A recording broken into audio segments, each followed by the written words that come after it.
Hello and welcome to the Stuff I Learned About Learning, a TCEA podcast. I'm your co host, Robert Bennett, and I'm here with Macy Hall Greer. Macy, do you feel joy about technology?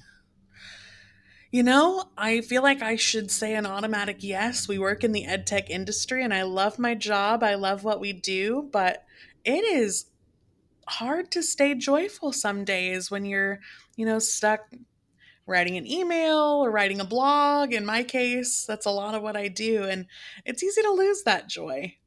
Yeah, I think that when it comes to technology, a lot of the times it's a lot of hassles. You got to Mm. plug in everything either in the software sense or in like actual plugs to make sure that it all works, that all talks to one another correctly. You got to get all your logins created. It can feel like a hassle. So sometimes we kind of forget why we're doing it to begin with. Wouldn't you agree? Absolutely. But I would agree with that 100%.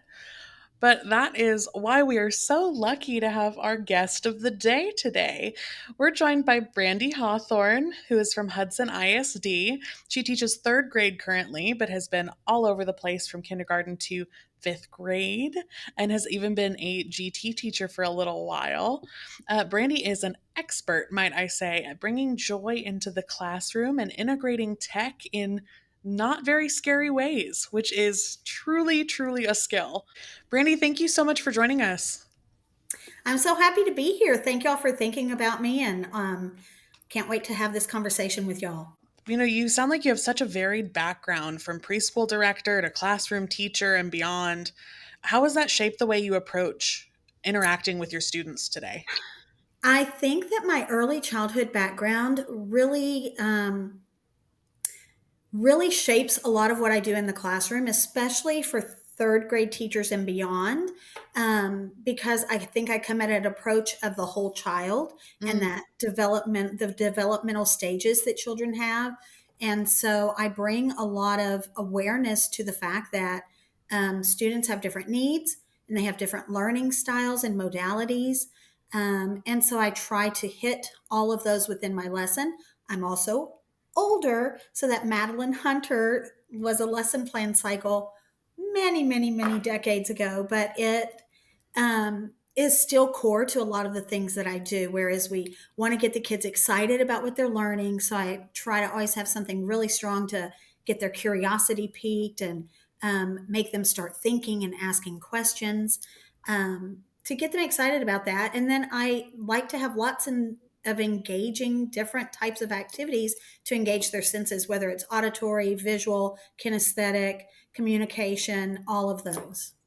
absolutely. And you've obviously taught many different grades throughout the years. How do you kind of take that into account, the whole child mentality from age to age? Is that different or is it just kind of the same thought process going through year to year? I think it's the same thing. I went from teaching kindergarten and first grade very early on, and I've taught preschool as well. And then I was switched to fifth grade a few years ago at about the 30-year mark. And I was terrified to go to fifth grade. I thought it would be so different. It's not. Kids are kids, learners Really? are learners. Like we all take in information, we bring to it a background knowledge, or maybe we bring a lack of knowledge to the table because we don't have that experience. And so, as a teacher, that's all we're doing is we're first thing we're doing is saying, who's got that background knowledge? What kind of background knowledge do they have? What can I do to enhance that? And then we all, even as adults, have different ways of learning. Some of us take copious notes. Some of us are visual learners. Some of us are very great at auditory. Some of us need a combination of things. Some of us are antsy and need to put our body into what we're learning. So, across the board, from a very young age to adults, we're just learners, and all of that goes into it. I love that. Thinking along that same line, you have gone from preschool to fifth grade. You're kind of a jack of all trades when it comes to education, especially in that elementary space. How do you take little bits of what you've learned and really turn them into a cohesive classroom experience? Okay, I'm not a type A. I'm very much type B. And I can have a plan, but I'm also extremely flexible. I think part of that is just my personality, that being able to, in the moment, make a very sharp turn if I need to. And so but what I really try to do is start at the end with the end in mind. Where do I want my students to be at the end of the lesson or at the end of the unit? And that really drives how am I going to get them there, and how many application chances and practice am I going to give them throughout this lesson or throughout the unit, so that they have an opportunity to engage with that material, whether it's vocabulary or concepts, timelines, cycles, whatever that is. I want to make sure that they are engaging with it in multiple ways throughout that lesson or that unit. So, to speak a little bit more on how you want them to touch what they're learning in lots of different ways. Uh, so, one of your core beliefs is that learning should be accessible. Sounds like a big part of that is trying to make sure they have lots of pathways in. But some Absolutely. topics are much more complex than others. And I'm wondering how you can help them feel less frightened by them, make it feel more accessible, and make them feel empowered to engage this stuff. Great question. That's a really great question. And I want to back up before I answer that. It really Mhm. starts before they come into the classroom.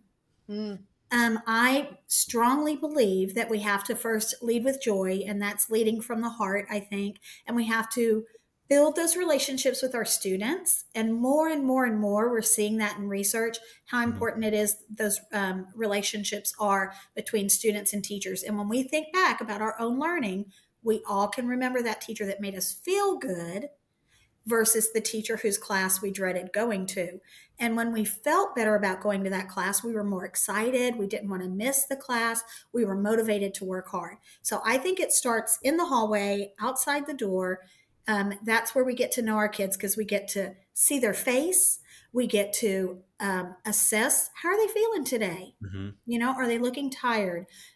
We get to address situations. So if I see Robert coming down the hallway, high fiving everybody and jumping up and down and hooping and hollering, I know I've got to get him a little calm before he comes into my room, or it's going to be a day. So that outside the hallway is my time to really assess, address, request, tell, or respond. So, someone might come to me and tell me that they're tired. They didn't sleep well last night. The baby kept them up. They didn't get to have breakfast. They were in a rush this morning. So I start there. And that knowledge before they come in the door really can drive what we're doing for that day, and helps me make sure that throughout the lesson I'm meeting their needs, because we know that the very first thing we have to have as humans is we have to have a sense of safety, and our needs have to be met. And if our needs aren't met, if you're hungry or you're tired because the baby kept you up, you're not going to engage and participate in the lesson to your fullest. And so I have to make sure that you're there with me and get you on my side. So it starts out there, letting them know that I care about them. And then once they're inside and I have that lesson going, I gauge their body language. Mhm. You can tell when you're in a room if the energy has gone down or the energy has gotten too high. And so if the energy is low, I'm going to try and, throw some, hey, instead of doing this worksheet, put that to the side for a minute. Everybody stand up. Let's do this. But I want to make it accessible, and getting to know those kids gives me the opportunity to meet those individual needs, to know who needs to be up and moving, who needs to have a visual representation of this. And so it could be as simple as, everybody get your science journal out, and I want you to choose if you're going to draw a picture, if you're going to write about this, if you're going to, however they're going to interact with that information. Make sure that they have some choices, they have some autonomy there, and also let them use their resources. I think that's really important if we want them to know new content. I don't know about you and I, but if you're going to give me a physics book and I read it just once, I'm probably not going to remember everything really well. I need that book there. I need to go back and look at those words and highlight things and underline and interact with them multiple times before it's time for me to take that test. So I like for my students to have their resource with them. And I think that is helpful and valuable to EB students who are learning a new language.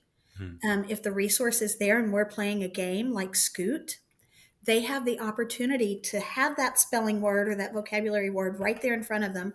But their neighbor also, I encourage that communication. So their neighbor can be like, oh, look, it's this word right here. It rhymes with this. They're giving them clues. They're not always telling them an answer, but they're helping or they're pointing it out to them. And then maybe their neighbor is spelling it as they're writing. So they're hearing it, they're seeing it, they're saying it, and they're doing it. That is how I try to really make the learning accessible.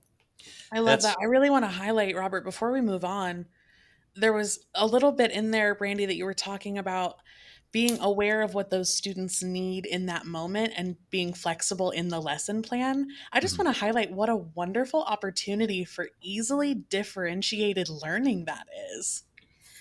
It really is. And that people think of the word differentiation as, oh my gosh, I've got to have like a whole nother lesson and a whole nother set of things prepared for these students to meet their needs. But differentiation can just be like, hey, you can have your resource out.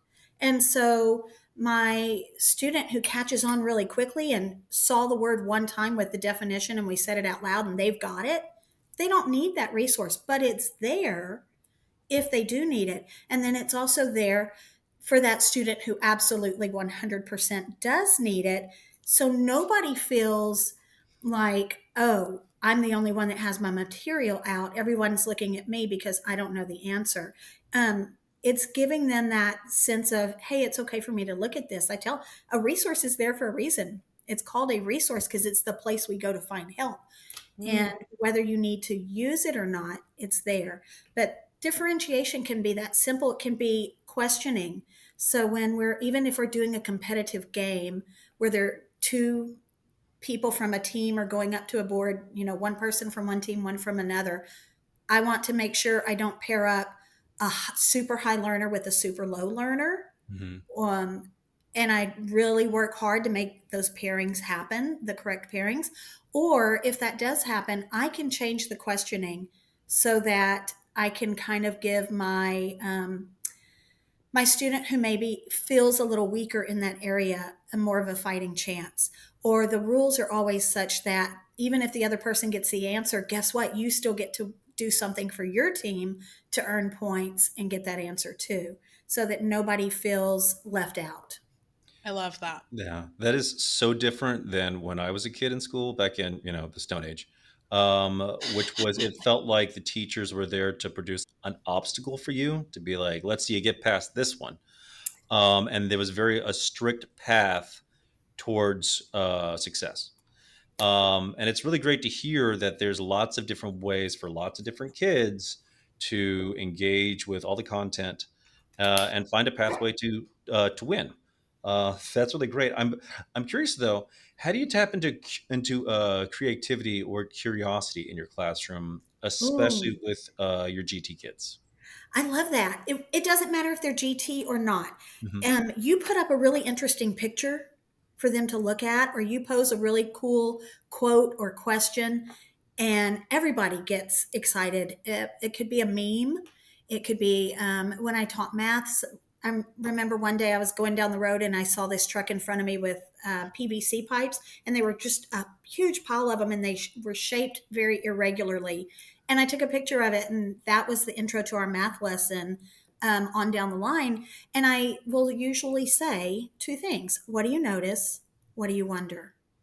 And that right there is accessible to anyone. Hmm. Anyone can notice something. I didn't put any kind of parameters on what I'm asking you to notice. Just what did you notice? What do you wonder? And so then we're hitting different levels there. One is just at the surface, what do we see with our eyes? And one is asking them to go a little bit beyond, what do you wonder?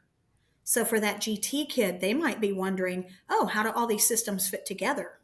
You know, Hmm. they're going multiple um, they're just so far ahead of where everybody else is, where everybody else is just looking at basically, I see a flower. Sometimes I'll do things like, I've done this a lot in science, I've done it in math, I've done it in reading, but I'll have a brown bag any kind of container with all kinds of materials in it. So I've done it to introduce a new novel. I've done it to introduce mass and matter. I've done it to introduce concepts in math. But you just put objects in there that have to do with the novel or that have to do with the concept that you're teaching, and Mhm. students can come up and take one out, and then together, either in teams or as a class, they can just talk about, what do these have in common? How are they alike? How are they different? What could the theme of this be? And theme is really hard for students, especially younger students. But Yes. when they're looking at, if you had goggles, sunscreen, a plastic beach ball, right there, you're already thinking, oh, maybe it's going to the beach, maybe it's swimming, maybe it's summer.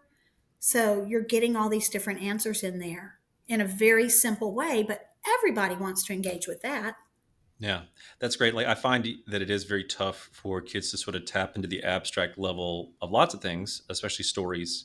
I've had to help my son, who's now 14, but I recall when he was in fifth or sixth grade, trying to be like, so what is this story looking at? And he would be like, it's about the beach. And I'd be like, okay, cool. That's where it happens. But what is it looking at? Because I think it's about how this child overcomes obstacles in their life and trying to make sure, like trying to feed him the right answers. Mm-hmm. And it is surprisingly hard to get kids to think on that level if they're not used to it, and and if they don't know the way to get there. Yeah, and I think that is one of the things that we're seeing is that students are struggling with problem solving skills. And so we feel like we kind of have to I feel like we need to give them more opportunities for being creative problem solvers, teaching them it's okay to think outside of the box. It's okay to have an idea that isn't exactly on the track we're wanting to go, but, hey, that's a great idea. I like the way you're thinking. What about this? And so the more ways we can give them those opportunities to think about their learning, those metacognitive skills, the better. They need them. And it is difficult for them. So they need lots of practice and opportunity with that. Yeah. Definitely. Thank you. Moving from the creativity, I am so curious, Brandy. Would you consider yourself a techie person? I'm laughing because no. Me Um, either, and I work for a technology organization. Yeah, well, and let me say, that's one of the things I love about TCEA. It is, you know, the name of your organization is the Texas Computer Education Association. And when you think of TCEA, the conference, most people think, oh, it's only for people that enjoy technology, computers, digital things. And it's really not. And that's what I found really refreshing about it. There was something there for everyone, and there is something there for the beginner all the way to the advanced technological person, I guess is the right word. Um, and so when I attend workshops there, I've come away with ideas that were maybe a little bit above my skill range, but I was able to come back and find a way to make them work in my classroom for me. And if you don't mind, I'll give you an example of that. Okay. Absolutely. I would love to know what ways that you, as a person who does not feel super tech inclined, how you've made technology work in your classroom. So if you have an Absolutely. example, Okay. that would be amazing. So I went to a micro podcasting session at TCEA, and it was a little bit more advanced for me. I left with a lot of questions. And then I went to another one that was a little bit lower level that seemed, okay, this is easy. You just kind of push these buttons and do that. But I didn't have that technology at my school, and I knew that I would have to get it vetted to be able to use it, and that wasn't going to work. But we did have Seesaw, which was our parent communication platform. And it's also got activities and things that you can put on there for your students. But one of the things it had was you can push a button and record your voice. You could also do a video, but I taught fifth graders at the time. I'm like, we're not doing videos because, you can't always trust them. We are only recording our voice. But they were able to, they had done some research on Greek gods, and we were tying that into an argumentative essay unit, which is a writing unit. My students, if I said writing, they were like, oh, we can't do that. They felt very insecure about it. Their skill level was pretty low. And so I had to find ways to make writing exciting and engaging for them. And so I said, hey, you're going to, after you've done your research, you're going to get with a partner who has a different Greek god than you. And you're going to follow this template with some sentence stems, and you're going to come up with a script, and you're going to get to create a mini podcast. And they were just like, we get to do a podcast? Yes, you do. And you're going to get to design the slide, put in images of your gods. You can add music if you want to. You can add jokes in there. And believe me when I say they immediately decided to start writing that podcast. Why? So that they could go and record it more than once, because, oh, we didn't like it, or we can do it better, we can add a joke here, can we change the music? So, and really on Seesaw, it was just a slide and a button where you push record. But the great thing was they could share it with each other, they could share it with their families. And the pain point I know for a lot of teachers is, I don't have time to do those things in my classroom. We don't have time for that. We have to get through the standards. Well, if you think about how many standards I was going through, there's the ELPS, which is the English Language Proficiency Standards for our non-native English speakers. So I was going through those for sure, because they were speaking. They were My non-native English speakers were recording their voices on there, and let me tell you, the kids loved hearing them speak, and we're very forgiving with them. But then you've got all the teaks. You've got the writing teaks we were hitting, the grammar teaks we were hitting. We were hitting social studies teaks, just so many things in this one activity. And it really didn't take up that much time. People just have to be willing, and they're going to be so happy. I mean, it brings me so much joy as a teacher when I see my students being excited and motivated and engaged with the learning. And then, of course, they're communicating and they're talking about, oh, did we get that attention getter? Did you write a conclusion? Oh, we need a transition word right here. So they were really engaging with that activity. Super simple way to introduce technology into it for me. And what a great way to get so many skills in there. Definitely. I know that our audience can't see us right now, but a little behind the scenes, we all can see each other, so it's not awkward to talk to a blank screen. And as you were saying, they want to re record pieces of their podcasts. Robert and I both just looked at each other and Yep. nodded. We know all about that. Like, I have to admit that that the stuff you said took me right back to my high school days when we got to use this cool new program called PowerPoint to do a presentation for our history class. I used to And love we PowerPoint. really got into it, and I got to like record jokes that were put into it. You'd hit play, and it would like hear a voice saying a joke. And I still recall that the kid who hadn't been there for the rehearsal or the planning insisted on running the slideshow on the day of, so he didn't know when to hit jokes or play everything. It's all out of order. Nothing worked. Still have not forgiven that kid. Haven't gotten over it, my man. It was Yeah, not so it was cool. a I haven't gotten over it. memorable experience for you in your It was. learning journey. And that's what we want. We want to make things relevant to our students. We want to make them memorable. My students probably don't remember that they had to work with the transition words and add a conclusion and have three details, but they now, because they worked on that writing so much, they were able to improve their skills in that area without even realizing it. That's great. That's exactly what that sort of stuff should be there for, is to like make a pathway. Again, that's kind of how it is in my brain. I don't know if you could tell that I'm all about like ways to get into these tough subjects. Yeah, it's brilliant, and it really didn't take much. And one of the things I learned about also at TCEA was like Adobe Express. And I thought, oh, my school doesn't, we don't have that, we can't use it. Well, anybody can access it, it's free. And they now have these cartoon characters. You literally do like three steps. You click the character that you like, you click a button to record. Students can record themselves, and this could be used across the board in any area. And then that cartoon character is animated and says it back with, movements and things. And it's fantastic. And it literally takes like three pushes of a very simple button. Even I could figure it out. Anyone can use it. There's so many things out there that are making learning more enjoyable and accessible technology wise, even for those of us who don't consider ourselves techie. We can still bring it to our students. There are probably lots of folks out there who feel hesitant about trying to bring in tech. Like, what's some advice that you would give them about how to start small and go from there? Find something that you're drawn to, because I think if you have an interest in it, then it's you're going to be more engaged with it as well, just like the students. Like I said, learners are the same across the board. So if you find something that you think is pretty cool and piques your interest, dig into it a little bit. There are so many videos and simple things to walk you through how to use some of this new technology, um, that it really just takes a few minutes of your time to sit down with it, play around. You're not going to mess anything up or make a mistake. And I do want to say this.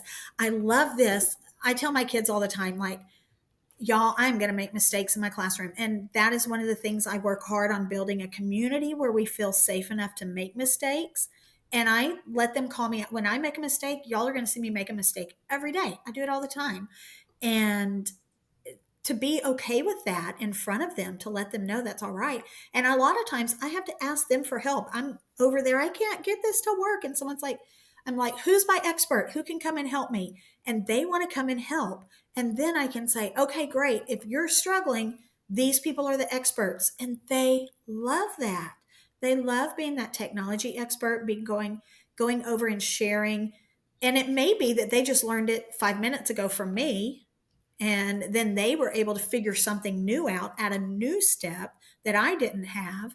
And now they're able to share that with their classmates, and it just builds. And so, for teachers who are feeling intimidated by technology, don't. Just find something that you're interested in that seems doable for you, and there's so many programs out there that make that super simple. And I'll just give Peggy Reimers with TCEA a little shout out, like Emoji Kitchen. She did a great workshop this summer in Galveston at the elementary teacher conference. And Emoji Kitchen is free. If you've got Google, you just go to Google, type in or Chrome, Emoji Kitchen, it pops up. And basically, you can take like a snail and a rainbow, and then the snail has like a rainbow shell. But you could use that in so many ways in the classroom for students to come up with their own kind of animal, write a story about that animal, create a story out of those emojis. You could do it with synonyms and antonyms for happy and sad, or, whatever it is. There's so many ways to bring that in. And we were talking about the vocabulary in science this past year. We started using, I think it's the Kagan vocabulary chart, and you put the word in the middle, and then sometimes you'll put synonyms or antonyms, but you do all these different things. And it can be difficult for learners who feel intimidated with new vocabulary. But if you started out by using scaffolding your learning and start with Emoji Kitchen, where they're just using these images, these little, um, like I said, like images to create the vocabulary and define it, show a picture of it, use it in a sentence. It makes it so much more engaging and feel more accessible to them. And then again, like I said, we're going to scaffold that learning. So, okay, now let's take it and turn it into writing, and move away from the pictures. I'd like to go back for a minute and talk about podcasting again, kind of a podcastception moment almost. Can you tell us about the Joyous Classroom, your podcast and Facebook group, and just how that idea came to be? Yes, I will. Okay, well, um, I I guess it starts with my instructional coach sent me this thing and said, "Hey, there's this conference, and they're looking for presenters, and I think you would have an idea that you might want to go present." And I was like, that's something I've always wanted to do, but didn't have the confidence really. But her confidence gave me confidence to put something out there. And it happened to be Elementary Technology Conference in Galveston, hosted by y'all. And I was accepted the first year to do one workshop. And I had so much fun doing it. It was so great. And from that, um, I just started doing more and more workshops and really enjoying it and thinking, what else can I do with this? And I thought it was a time where I felt like there is a lot of negativity around teaching, whether it's around our salaries or these kids or those parents or our administrators. And I wanted to get away from the negativity. So I created a Facebook page for teachers called The Joyous Classroom. And I came up with that name because I'm that gal in school who's smiling and saying hey to everybody and going down the hallway. No one's a stranger, whether they're an adult or a kid. And I thought, what do I bring to the table? I bring a sense of joy. And so the Joyous Classroom was formed. And then from that, I also do I do local theater, and a lady was in the theater with me who's also a veteran teacher, taught third grade. We both taught GT, and our philosophies and pedagogies just fit so well. And she was doing some workshops, and I said, I really want to do a podcast, and I think it would be great if there's two of us that we can play off of each other's experiences and so we just decided to call it The Joyous Classroom. And you can hear it on Apple, Spotify, and Podbean right now. The Joyous Classroom. Fantastic. But That's it's a awesome. positive, they are both positive places for teachers to connect, to engage, to be inspired, and to just have that spark and that joy for teaching and for sharing that with others. I love that so much. When, when things get tough in the industry and in the world, it's so important to have that joy. So how do you keep that joy alive? What's your advice for that? Here's what I tell people: it starts again in the hallway. Mm, And it's because I can be coming in from the parking lot and have all of life's burdens on my shoulders and all these things going in my mind. And I can walk in with my head down. But the moment I see that first kid who says, Hey, Miss Hawthorne, my face changes. I'm excited. They saw me. I'm here. I'm in my element. And when I have my students coming into the classroom and I am greeting them with that smile, I may not feel it the first couple of kids that come in 100%, but when I put my smile on my face and I look in their eyes and I say their name and I say, Man, I'm glad you're here today, it changes you on the inside because what we say to our brain believes. And so when I say, Boy, Macy, I'm so glad you're in my class today. How lucky am I that you are in my class today? Come on in, girl. It's going to be a great day. It changes the way I feel, and hopefully it changes the way Macy feels when she comes into my room. And so my students really bring me that joy. And again, when we start outside the door and we bring that inside, we've set the tone for the day. It's going to be a great day. I'm so glad you're here. Macy may be my student who really struggles with, blurting out, or she's always fidgeting. She never has her materials. But I've already said to her, I'm so glad you're here. It's going to be a great day. So now my brain works throughout the day when Macy's struggling to say, Macy, come on, you can do this. Put that, let's get back in the game. Let's put that away. Let's keep working on this. I'm so proud of you. Look at you, girl. You're on the right track. You're doing the right thing. I'm going to go with at her, I feel like, with a more positive and joyous attitude and try to redirect or to catch her doing the good things so that we can avoid Macy, put that away. Macy, I've asked you 3 times. Where it just changes our whole way of thinking and interacting with one another. absolutely. What a wonderful takeaway and way to wrap us up. Thank you so much for joining us, Brandy. Is there Absolutely. anywhere other than the Joyous Classroom podcast and Facebook page that people can find you on social media?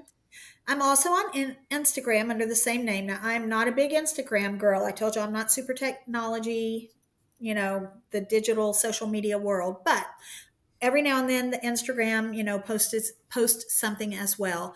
Those are really the podcast and the Facebook page are the two big ones. Instagram is kind of every now and then when I think about it, like, oh, let me put something on there.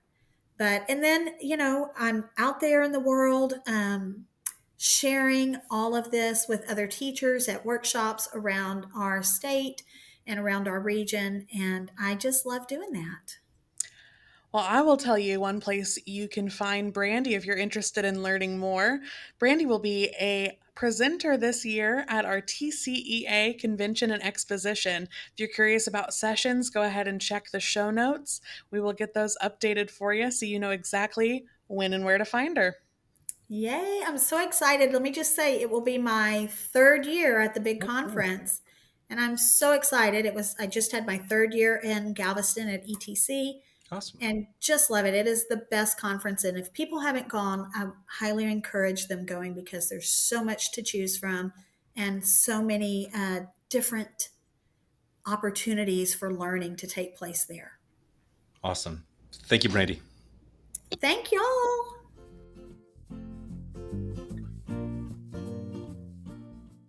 So that was really great. I love to hear from Brandy about how to bring joy to the classroom. That's something that I don't always think about. Whenever I talk to my friends, my peers, my coworkers, with folks that I have to work with, I'm not thinking about it from a perspective of joy and how that can excite people and let them know that I'm on their side. Because, I mean, Yeah. if you're trying to solve problems, it's about obstacles. And usually, when it comes to tasks and management, I'm putting an obstacle in front of somebody else, and Yeah. that's not a joyous experience.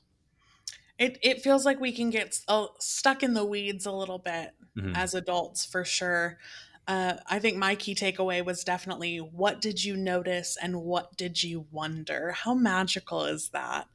Even just thinking about being a joyous force, Yeah. at work or at home or wherever you are, looking around and wondering why is that? The curiosity of it all. I Yeah. feel like we lose that as we get older, and I'm going to work on getting mine back.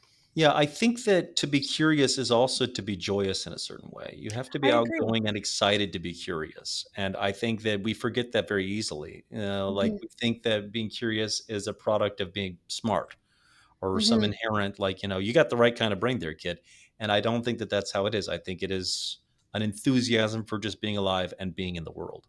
And it's fostered too. It's not Yes. something that some children have and some don't. It seems like it's really something that you have to nurture. So, Yeah. it was really 100%. wonderful to talk to Brandy today. Yes, definitely. All right, y'all. Thank you for listening to the Stuff I Learned About Learning, a TCEA podcast. If you want to learn more about us or TCEA in general, you can check out this wonderful website, tcea.org, for all stuff TCEA.